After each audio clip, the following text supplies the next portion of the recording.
Hi, it's Laura at Aquamarine18. Thanks for stopping by my channel today. Welcome or welcome back.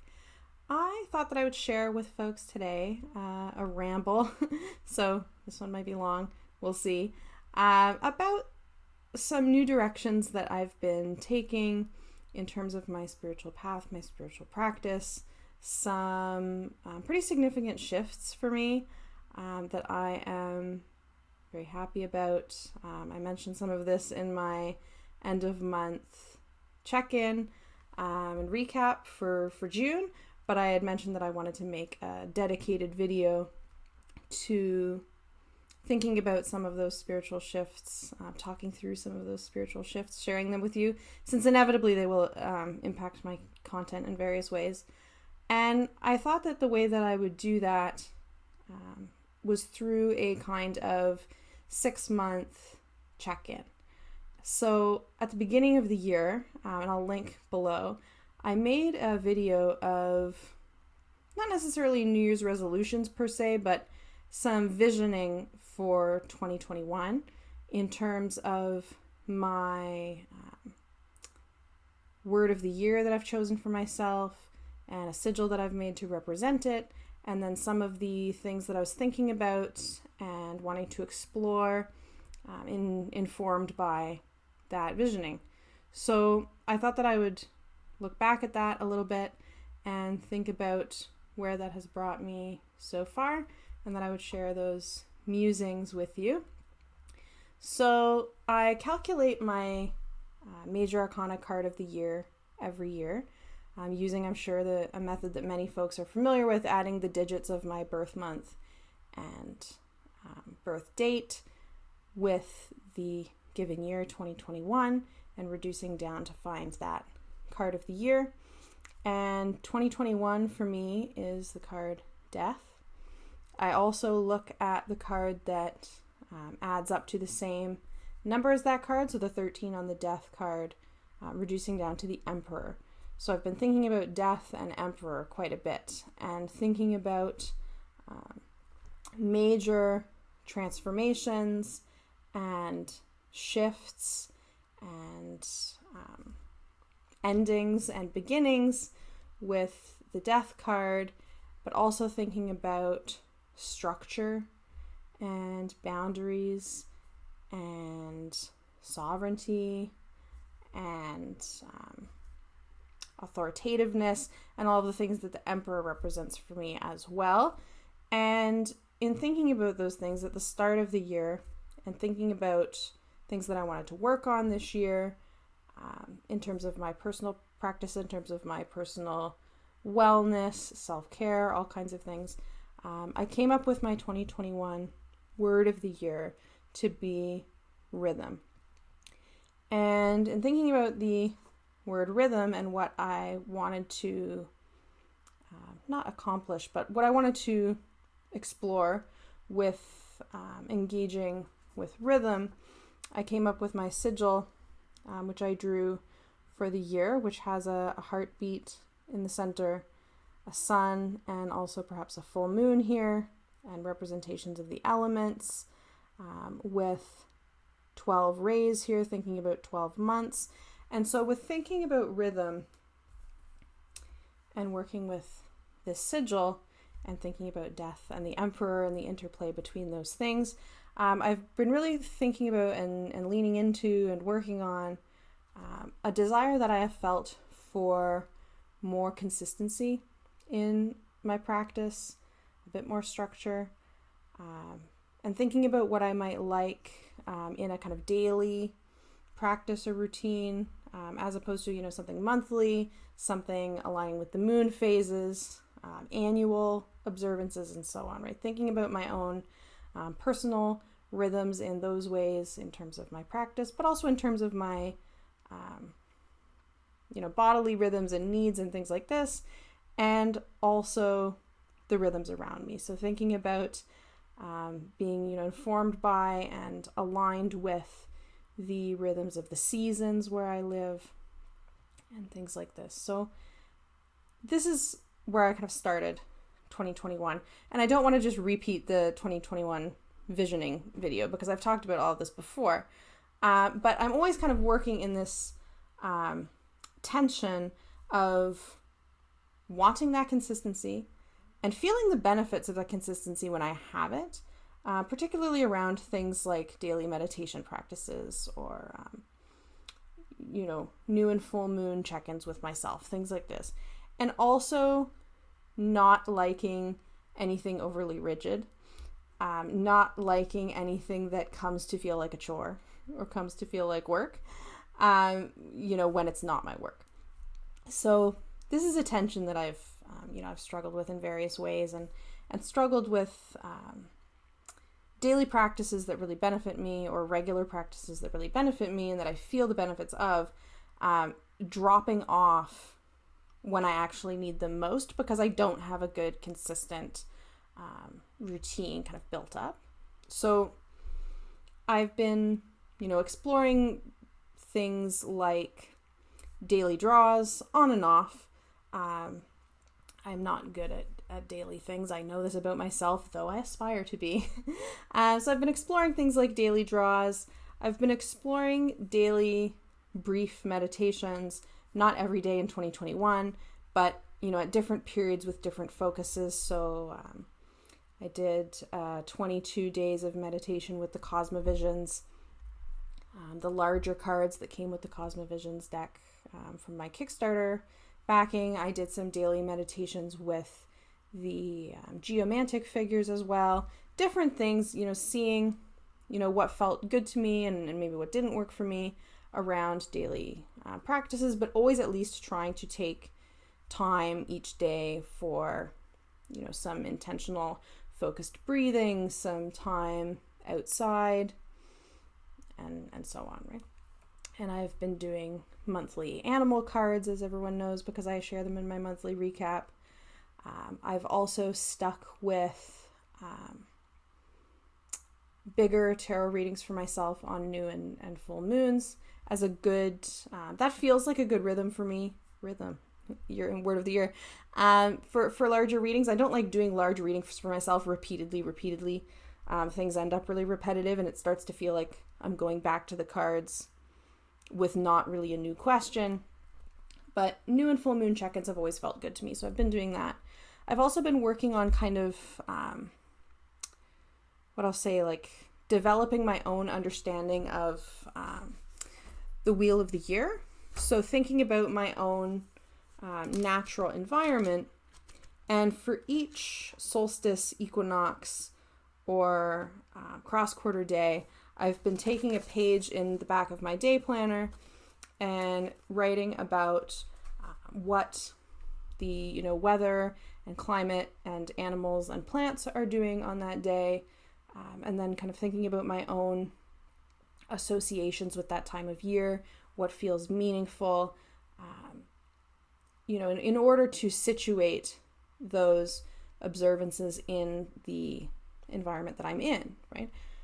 Because of course if we want to say traditional associations with something like a wheel of the year, very much reflect the agricultural cycles and weather cycles of the continent that they were developed on, which is not the continent I live on. So these are the kinds of things that I've been doing, working on, thinking about rhythm and cultivating a good rhythm for myself. And they're very much close to what I wanted to do when I laid out my vision for 2021. So that has felt really good. And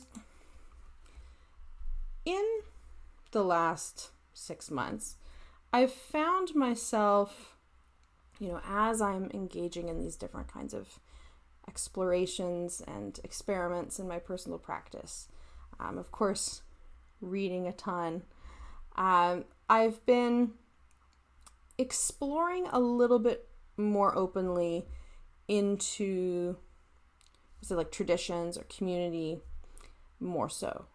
My spiritual practice, my personal practices have always been, as an adult, very much solitary. Any kind of magical practice I've had and do have has been very, very much solitary. I've never joined anything. I've never identified as part of a particular tradition. I've never been in a coven. I've never considered myself, a member of anything like that. It's always been very DIY for me. Obviously not influenced by various kind of authors and frameworks that exist. I mean, I'm not claiming that I pull anything just out of thin air with no context. Obviously, that's not the case. But I've always been, I think, fairly naturally averse to anything that felt overly formal. And the idea of belonging to any kind of tradition or identifying with any kind of tradition, belonging to any kind of group in this area of my life has been something that has been, I thought it was not for me. And there's lots of reasons for that. Part of that has to do with feeling like any kind of expectations around uniformity in terms of beliefs or uniformity in terms of practices wouldn't work for me, because I would feel like I would have to, wedge myself into something pre-existing that didn't actually feel like a good fit. So there's part of that. And for me, any of my, personal practice, whether that be divining for myself, whether that be, doing a shielding ritual, or whether that be meditating, or, whatever kind of working that I might be doing, I need what I'm doing to feel really deliberate. So the idea of kind of adopting, adopting a tradition that I have not kind of crafted, right, but is a tradition, is a kind of pre-existing formation of ideas and practices, is something I've always found challenging. Particularly when I've found, I found myself interested perhaps in a particular witchcraft tradition, say, but then found elements of it that really weren't for me, that really didn't feel right to me. Then it's kind of like, okay, well, this just isn't for me, right? Has been my reaction to those kind of things. I've also, and this will surprise probably nobody, had concerns with and have experienced issues with spiritual traditions or communities, witchcraft traditions, for example, not being feminist or queer positive in the ways that I would require anything that I'm going to belong to be, even if they profess to be, right? And so that is a challenge. The preponderance of gendered associations and symbolism in many pagan paths is a challenge for me in all kinds of ways. This could be its own video. I'm not going to get too much into that. I talk about this fairly frequently. And I also, in terms of exploring pagan paths, will say, while I'm comfortable kind of positioning myself under the kind of huge umbrella that is contemporary pagan practice, I don't have in my practice, and never have actually, any personified deity work of any sort at all. And a lot of traditions, of course, this is really a big part of it, right? And whether that be kind of, what do I want to say, strong kind of polytheism, like belief in multiple gods as existing, or whether that be working with deities in a more kind of archetypal way, I've never been drawn to do either of those things, or to participate in either of those things, or build a practice around them. So that can also complicate, pagan explorations in various kinds of ways, being certainly sure in my pantheist cosmology, feeling very strong in that,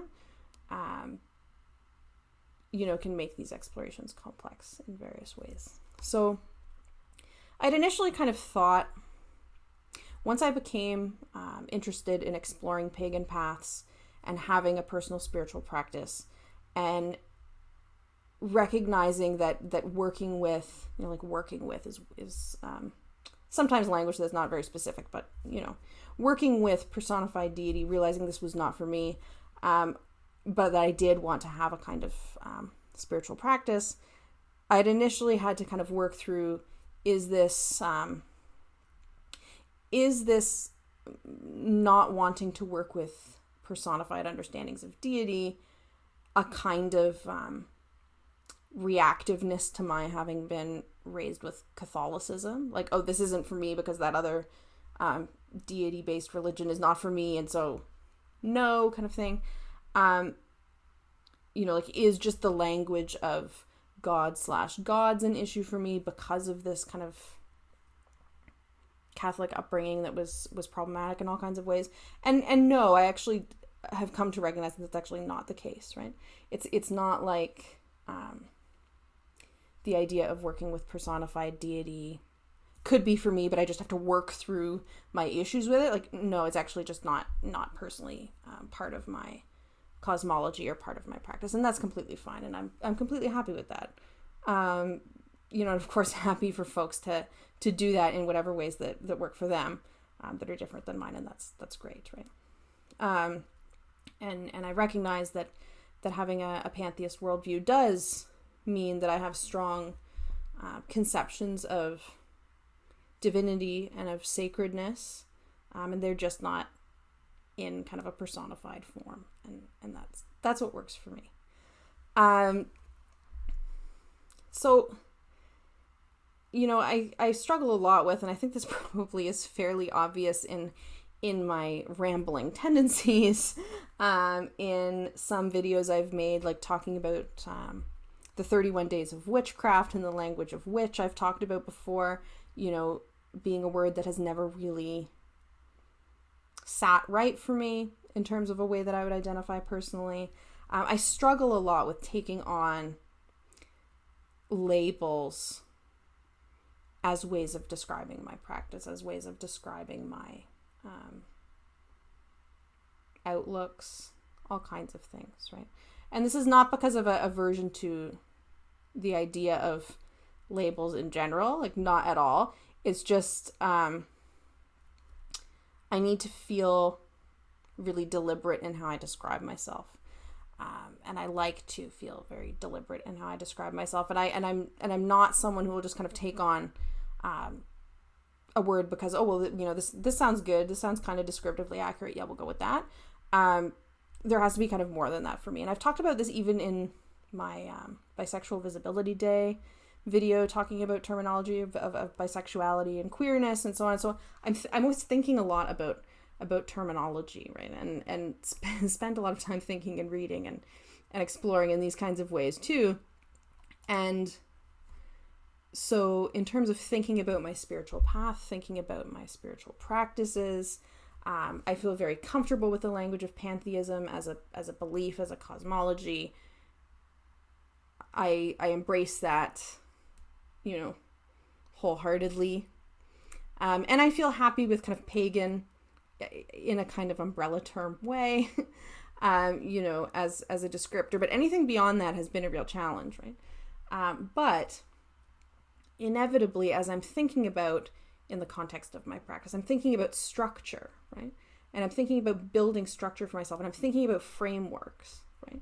For that, inevitably, I'm thinking about frameworks that exist, right? That exist in various, pagan and witchcraft traditions and contexts, in ways that I maybe haven't before this past year, which has been interesting. And in doing so, I've been happy to engage in all kinds of conversation about spiritual practices and about magical practices, and personal paths and these kinds of things. I've talked previously about doing a spiral dance by Starhawk reading group with some folks, and that being really great. And this being like mostly witches, which I don't describe myself as a witch, but like this felt like a really good experience. And just, having these kinds of conversation about our practices and our paths being really great. And So in some ways, as much as I'm absolutely still 100% a solitary practitioner, finding different kinds of communities to have this kind of conversations with, right, has been really enriching and supportive, particularly, of course, in the context of the last year when I've spent more time alone in my house than ever before. So that's been something. And so that 20 minutes is the preliminary ramble. I've had a couple of significant, I would say, directions of exploration this year, and this is what I actually wanted to get to. I have talked a little bit about this book. I particularly talked about this book in a conversation I had with Manuela on Place of Stillness. So if you haven't seen that, check that out. I talked to Manuela about this book, The Path of Druidry. And very early on in 2021, this year, as I was thinking about developing more consistency in my practice, developing some more structure in my practice, and exploring rhythm that works for me and rhythm in the world around me. Druidry was one of the first places I went, and I went to this book. And the reason that I did that was that, I know some other folks who either identify as Druids or have been interested in Druidry at one point or another, incorporate Druidic components into their paths and so on. And so I knew that Druidry was very much earth-based, very much nature-based, place-based, certainly something that would maybe mesh well in terms of my interest in aligning with the rhythm of the seasons where I am. In doing a little bit of preliminary reading, I found that the different kinds of correspondences in this book aligned very much with my own in terms of directions and elements and things like this. So I thought, okay, this is great, right? This is a good exploration for me. And I ended up DNFing this book, which is rare for me to DNF anything. But while there was lots of great things here, I found that, shall we say, colonial imposition of the gender binary onto the natural environment was so jarring to me that I actually couldn't finish this book. Like it was that extreme to me. It was just, no, like I'm not going to go look for the femininity of a river. Like I'm just never going to do this. It's ridiculous to me. So I couldn't handle it, right? And this is not me saying that nobody should have concepts of masculinity and femininity in their practice, just to be clear, not at all. But I found that this particular book had a very kind of firm insistence on this kind of binary understanding as somehow found in nature that just does not align with anything to do with my worldview or my experience of my natural environment. So I put this aside with much frustration and disappointment and disappointment, because I felt like there were so many components of it that seemed to potentially be very much aligned with my practice and very much aligned with my worldview in terms of environmentalism, in terms of local ecology, things like this. But at the same time, it's like, oh, this is a tradition that has this very strong gender-based symbolism built into it, and I can't work with that, right? So I put it aside. And that was back in February. So it was like, nope. May, June, I've talked about this before too. I ended up taking this, the class is not based on this book. This book is based on a class, Elements of Magic, the core class in Reclaiming Tradition Witchcraft. And Reclaiming Tradition has a lot more classes than this, but the Elements of Magic class is a first class that you take before you can take the other classes. And it introduces ways that reclaiming witches work with the elements, and also in the process introduces the reclaiming witchcraft ritual structure, which is a kind of ecstatic, improvisational, organic style of doing ritual, right? And this was such an interesting experience. I learned a lot, and I appreciated a lot about this class. I appreciated the co-instructors of the class so much. I, learned some tools, ritual tools and skills that I had never really worked on before. And this was a big pivotal point for me. Like, again, very recently, the course ended in June. This was more like group-based or collective magical work than I have done in my entire life. It was a very ritual-heavy class. We had ritual every single week of the 6 weeks together over Zoom. And I had no qualms about it being over Zoom. I do lots of things that way. But I'd never worked magic in a group before like this. Like, the closest to any group-based practice that I've ever really done is solstice bonfires that are really more social than anything, if we're honest.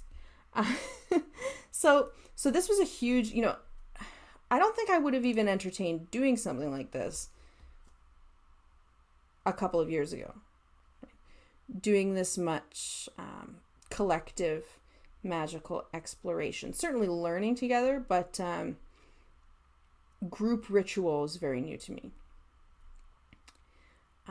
And ultimately, I had a really great time. And while I can say that as someone who does not identify as a witch, reclaiming tradition witchcraft is not my spiritual home, we'll say. Not because of any criticisms I have of it, just not quite. Like, the ritual structure and the emphasis on the language of witch is not quite, it doesn't quite mesh with where I am at. But at the same time, I can totally see myself taking another class. I could totally describe my path as almost reclaiming adjacent in a lot of ways. And I really liked the collective working aspect in ways that I have historically been very, very averse to, actually. Or has been something that I thought would be really stressful, rather than something enjoyable. So that was a big experience for me. And I didn't necessarily take the class thinking, this is what's going to quote unquote like convert me, for lack of a better word, to reclaiming witchcraft, and not at all. My friend was co-teaching the class, and it was their first co-teaching experience, and I wanted to support them. And I also, had bought this book, and was interested in learning some ways of working with the different elements that I hadn't done before, and I absolutely did that. So I was really happy with that, and it was a big experience for me. And then I feel like it's left me more open to things like ritual with other people than I have been previously. And so that's been an interesting thing to process through. But good, but a good thing. So the class ended in June. Also in June, I've mentioned this previously as well. I have been participating in the Hoodoo Tarot study group, and the deck is by Tiana Lee McQuiller. This is the guidebook, of course. And Kim at Abundant Life Tarot is hosting this tarot study. And she had previously done a tarot deck study with Herb Crafter's Tarot, I think, which I did not participate in. I don't have that deck. But when this deck, Hoodoo Tarot, was chosen, it was a deck that I had felt inclined towards, that I think is really beautiful. I was interested in reading about Hoodoo and learning about this deck. And so I, absolutely jumped on board, and it's been a really, really great experience. And I didn't jump into the Hoodoo Tarot study group with a thought of practicing Hoodoo, but just with working with this deck and learning more about, this is the deck, learning more about Hoodoo and historical elements of Hoodoo, and also the framework of the tarot study group really appeals to me. in terms of having daily draws, which, I've mentioned I've been exploring daily practices and daily draws and ways of working with those kind of practices. So having this kind of study group with some structure provided by Kim and with other folks participating really, really appealed to me. Having some different spreads to do, brilliant spreads created by Kim. Working with, this deck has a strong ancestral work component. There's lots of things about this that as soon as pretty much Kim announced that this would be the next tarot study group deck, I was like, yes. So I'm still participating in this now. It's ongoing. And there's lots of information. So check out Kim's website, Abundant Life Tarot, for more information about this. But there's spreads, there's prompts, there's journal prompts, there's videos on Kim's channel with lives and discussions of the different cards, and it's really, really wonderful. And I wanted to, like I said, I was interested in this deck, and I really liked this deck and everything I'd seen about it. But in working with it, I wanted to be able to work with this deck in a informed way. I knew that if this was a deck that I wanted to bring into my collection, I wanted to, do the work with the guidebook and, learning about the context for this deck and learning about the references built into this deck. There's a lot of, card renamings and things like this. And I've read a tiny bit about Hoodoo previously from Zora Neale Hurston's of Mules and Men in particular. So having that study group, really nudged me towards finally adding the deck to my collection and working with it, because, it's like there's this kind of container for that learning, right? And doing that learning with other folks, which felt like a really good idea. And so I've really been enjoying it. And I mentioned in my June recap video that I've had Dr. Grant, who is the Hermit, in this deck, has been my stalker card. Dr. Grant shows up persistently, whether I'm doing the bigger spread of the week or whether I'm doing a daily draw. Dr. Grant is there. And in working with this deck, I have focused very much on working with the deck's unique depictions and meanings and the guidebook, as opposed to just saying, okay, the Hermit card, right? Like in getting this card repeatedly, like, okay, Dr. Grant, what particularly about Dr. Grant is, such a persistent message for me right now, has been something that I've been exploring. And so I just wanted to share a little bit from this guidebook. This guidebook is fantastic, by the way. I really, really like this guidebook. There's a lot for each card. It has a structured bibliography with categories, which I'm a big fan of.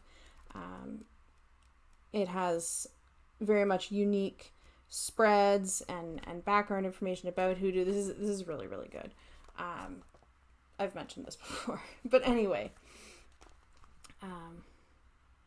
learning about Dr. Grant, who was a Protestant conjure doctor from New Orleans, who was interviewed by Zora Neale Hurston in the 30s. And so I found that interview in the journal, I think it's the Journal for American Folklore, which is an issue of that journal that was written by Zora Neale Hurston, and it has other interviews in it, and different histories, and it has its own table of contents and so on. Really, really, really good. If you can find it, my university library, I was able to get it through that. But it may be, because of how long ago now that it was published, it may be just in the public domain. I'm not sure. Anyway, learning about Dr. Grant, what is known about Dr. Grant anyway, which is not actually a ton, but a little excerpt from this book. when Dr. Grant appears in a reading, it may indicate the necessity for some alone time to recharge. Specifically, it may recommend solitude in nature to reflect and listen.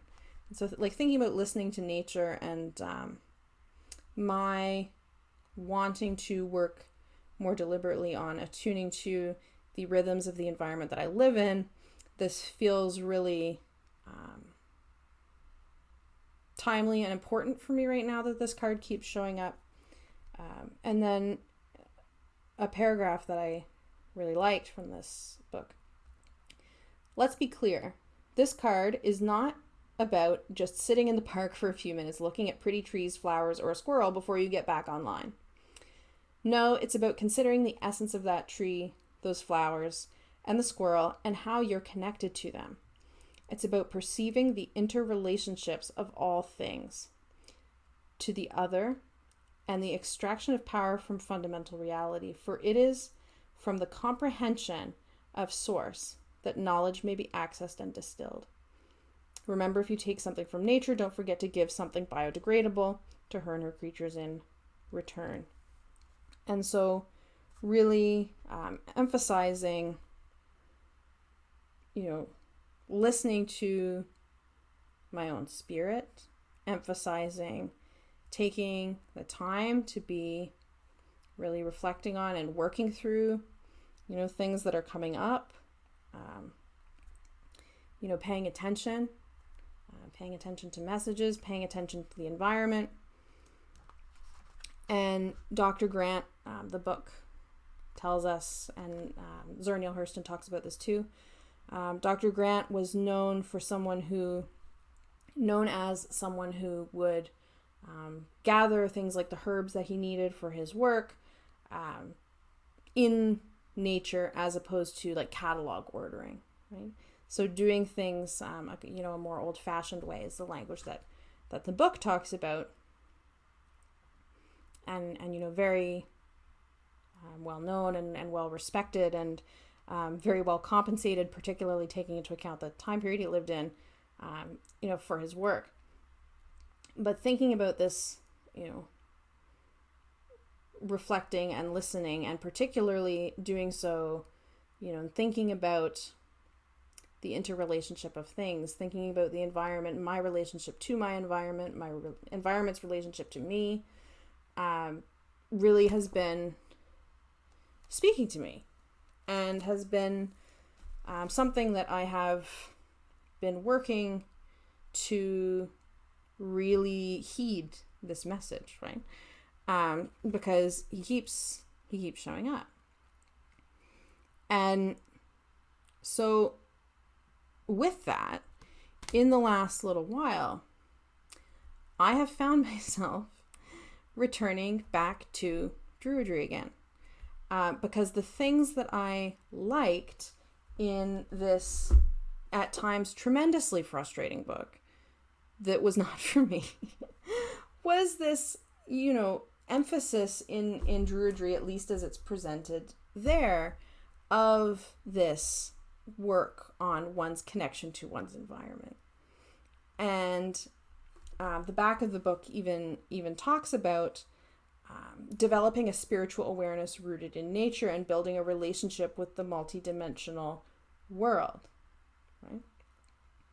And that includes things like, the seasons and the wheel of the year. And so things that I've been exploring all the way back to the beginning of the year, has kind of come back after I had initially, with this one book, said, like, this is not for me.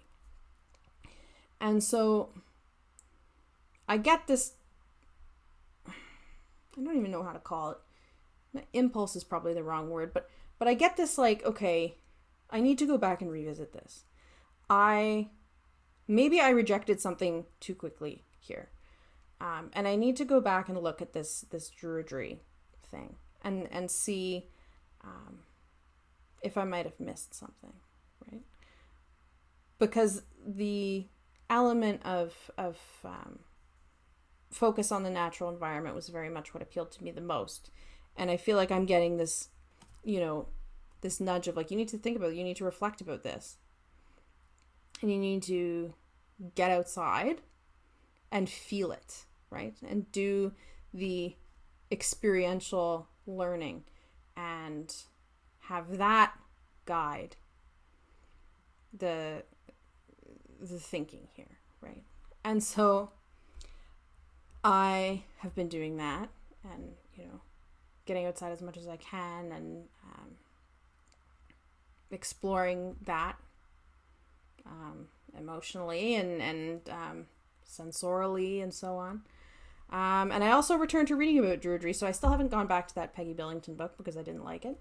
Penny Billington book. Didn't like it. But I did get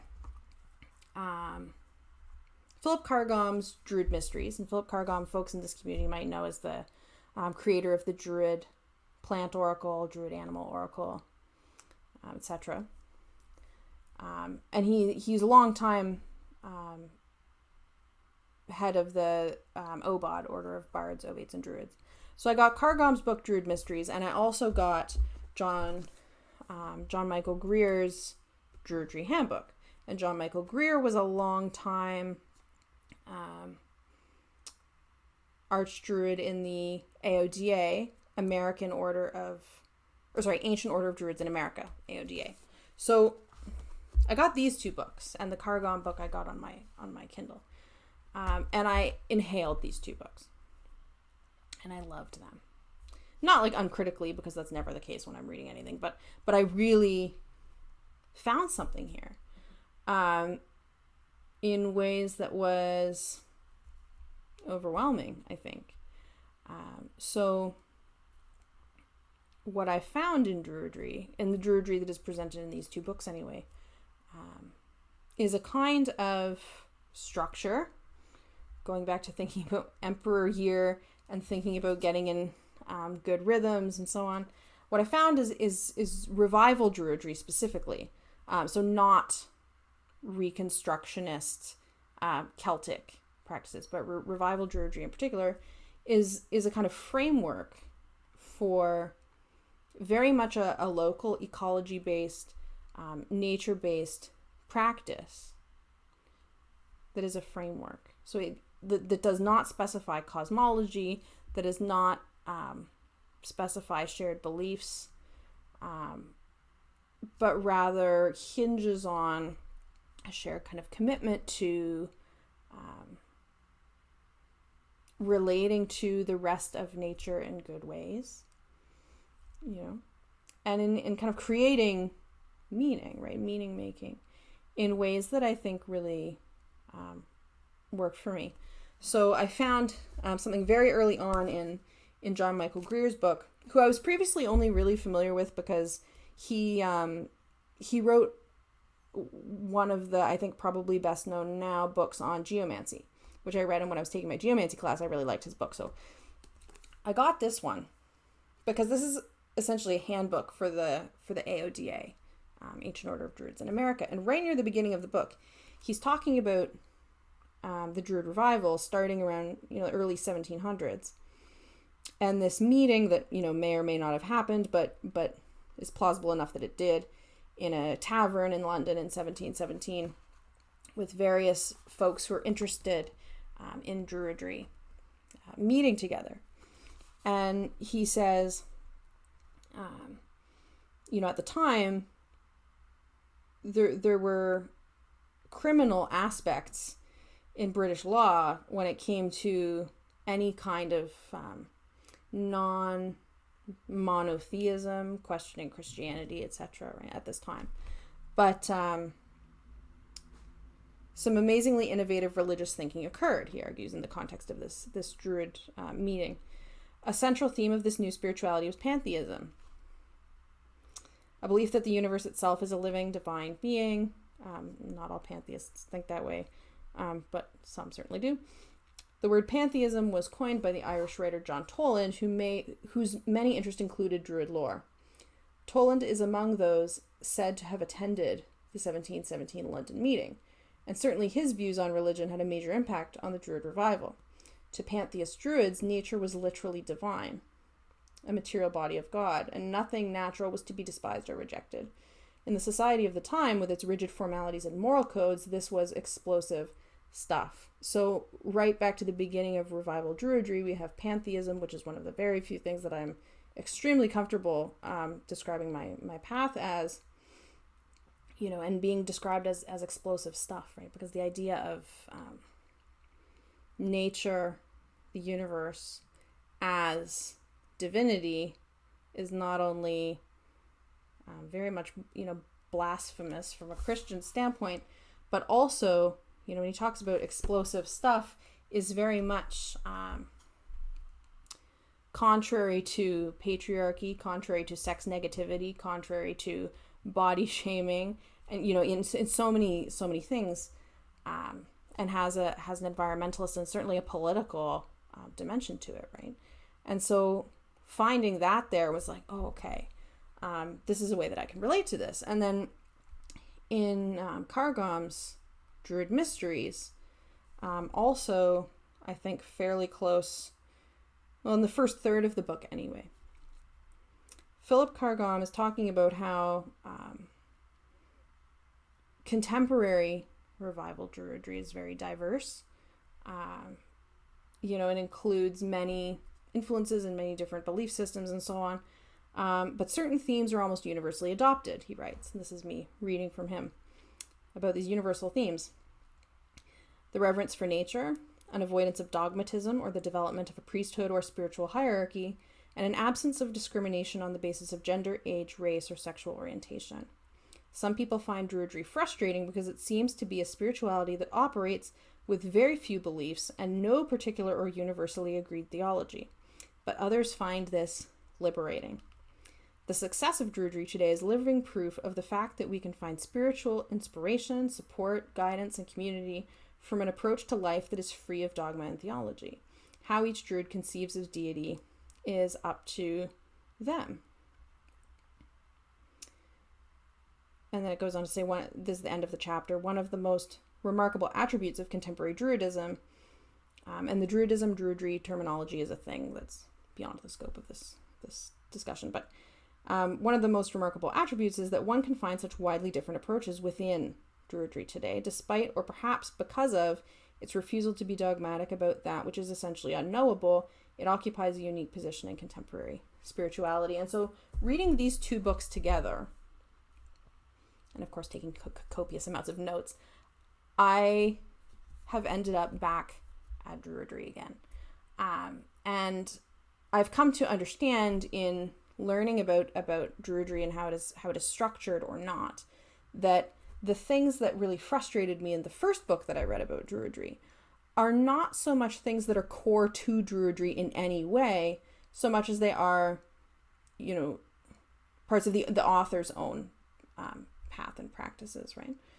But not in any way a central part of Druidry as I understand it. So over the course of this 6 months, I have been working with, the visioning that I had started out with, thinking about developing good rhythms for myself, thinking about really working to connect with the natural environment, which has always been really important to me, but over the last year has been difficult. The last year and a half has been difficult for obvious reasons. And really just returning to that and thinking about my own personal associations for solstices and equinoxes based on what my environment is doing. And all of these things have ended up bringing me back to Druidry, which I had read a little bit about and set aside in February.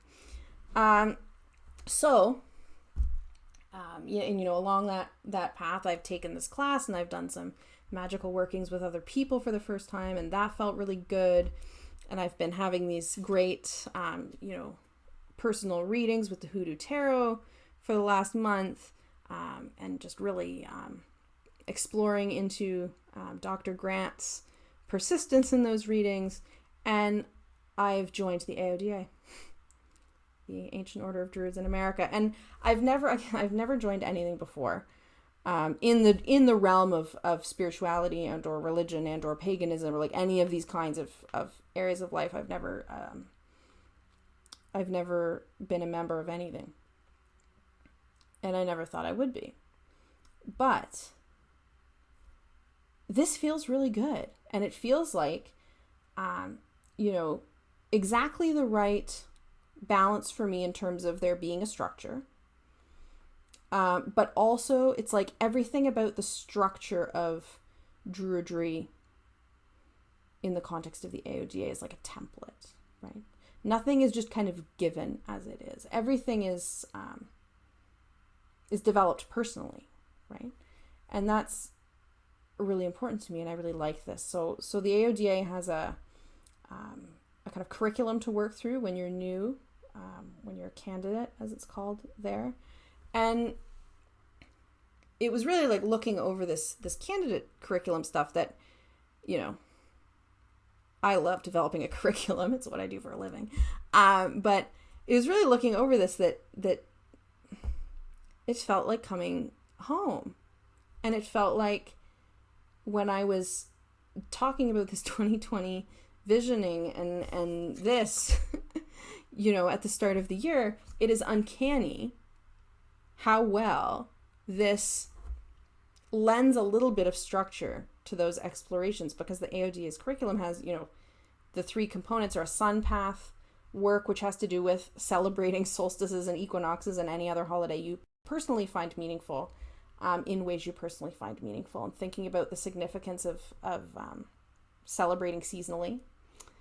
The moon path involves developing a meditation practice that works for you, and a very brief and personally developed daily kind of protection ritual practice. And the earth path involves connecting with your local environment, learning about local ecology, finding ways to live in a more earth conscious way. It's like all things that I either have done already or do already and are really central to my own practice, or are things that are like what I've been working on developing ways of doing because I've aspired to be doing, are somehow encapsulated in this, this framework. And so I never expected that this would be where I would end up 6 months in when I was doing that 2021, when I was doing that 2021 visioning and intention setting around consistency and around developing, a rhythm to my personal practice, and around exploring, what that could look like, and what structures, what that could look like. And here I am. And so I've enrolled in the AODA, and it's a very self-directed thing. I've also I really enjoyed Cargom's book and wanted to learn more about OBOD and the Order of Bards, Ovates, and Druids. So I ordered, they have a kind of introductory pack for folks who don't know about OBOD. There's a correspondence course that they run that goes around these different lessons that you get every week. It's a big financial commitment to do the correspondence course, but I did order anyway the intro pack that gives kind of an idea of what that's about. AODA and OBOD are absolutely compatible, and lots of people do both. AODA really, the curriculum really spoke to me more instinctively, so that's where I've started. But I'm exploring this as well, and so I'm really excited. And that's where my path explorations have landed me so far. And I'm just like, even today, looking back to prep for this video, which I knew would be a long ramble.